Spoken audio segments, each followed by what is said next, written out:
Hello বন্ধুরা, কেমন আছো? আশা করছি ভালো আছো। তো আমিও খুব ভালো আছি। চলে আসলাম নতুন আরও একটা ভিডিও নিয়ে। তো আজকে আমি রান্না করব হচ্ছে চিকেন মহারানি। তো এই যে গ্যাসটা ধরিয়ে দিয়ে আমি কড়াইটা কিন্তু বসিয়ে দিয়েছি। কড়াইটা গরম হলে আমি এবার দিয়ে দিব। তো কড়াইটা আমার গরম হয়ে গেছে, এবার আমি এর মধ্যে দিয়ে দেবো সরিষার তেল।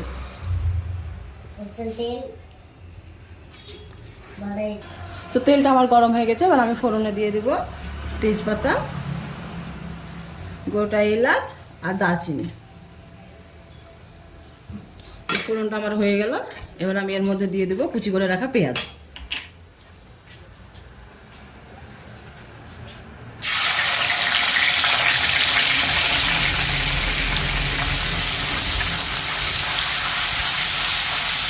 পেঁয়াজগুলোকে আমি এবার লাল লাল করে ভেজে নেব। তো পেঁয়াজগুলো দেখো আমি কিন্তু বেশ ভালোই লাল লাল করে ভেজে নিয়েছি। এবার আমি এর মধ্যে দিয়ে দেবো হচ্ছে যে কি ধুয়ে রাখা চিকেনগুলো। ধুয়ে রাখা চিকেন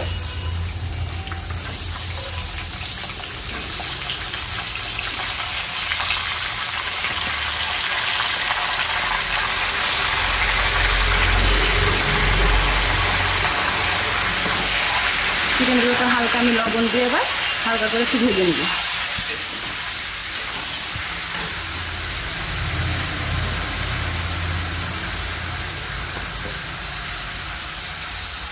লবণ দিয়ে চিকেনগুলোকে আমি একটু লাল লাল করে ভেজে নেব।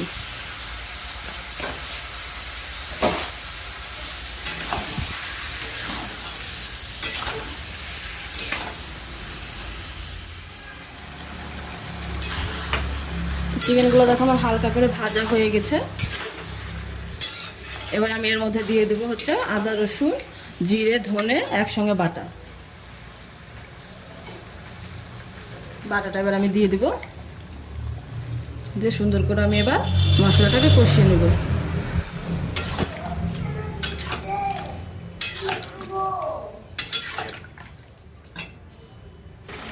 তো বন্ধুরা, চিকেনটা কিন্তু আমার দেখো কষা হয়ে গেছে, পুরো তেল ছেড়ে দিয়েছে। এবার আমি এর মধ্যে দিয়ে দেব কাজু চারমগজ আর পোস্ত বাটা।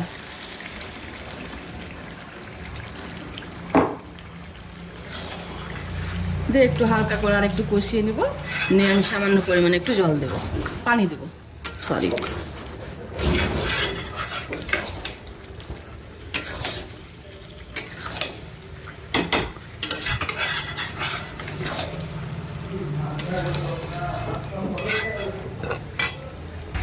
তো এর মধ্যে এবার আমি ওই মশলার বাটি ধোয়া পানি একটু দিয়ে দেবো।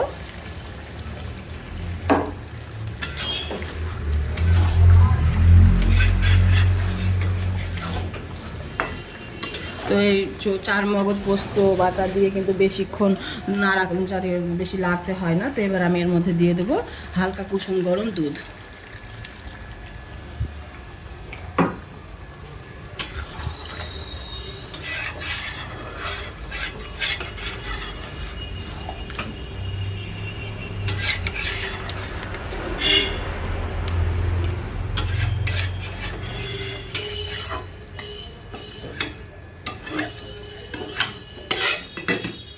আর দিয়ে দেবো কয়েকটা চেরা কাঁচা লঙ্কা।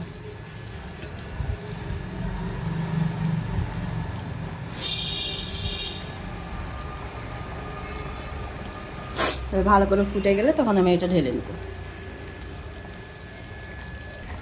তো বন্ধুরা, চিকেনটা কিন্তু আমার দেখো হয়ে গেছে। তো এবার আমি এটাকে ঢেলে নিব। তো আমার ভিডিওটা কেমন লাগলো অবশ্যই কমেন্ট করে জানাবেন। আর যদি ভালো লেগে থাকে তো একটু লাইক কমেন্ট এবং শেয়ার করে দিবেন।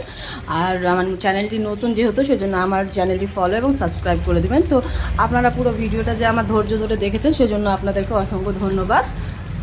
এই বলে আমার ভিডিওটা শেষ করলাম।